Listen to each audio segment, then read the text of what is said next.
आनंद झाला।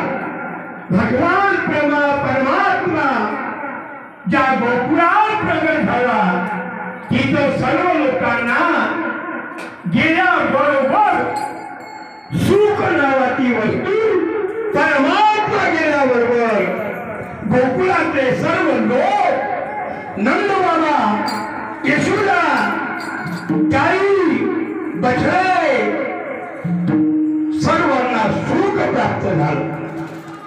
नंदबाबाच्या घरात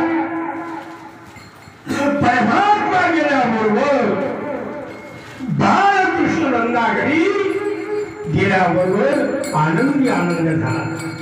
गोकुळात त्या लोकांना आनंद झाल्याबरोबर काय केलं त्यांनी तर त्यांनी संपूर्ण गोकुळात आपापल्या घरात गुढ्या उभारल्या, तोरणं लावले, भगवंताचं नाम चिंतन केलं आणि भगवान परमात्म्याने त्या गोकुळातल्या लोकांचं मन वेधून घेतलं। विठ्ठला विठ्ठला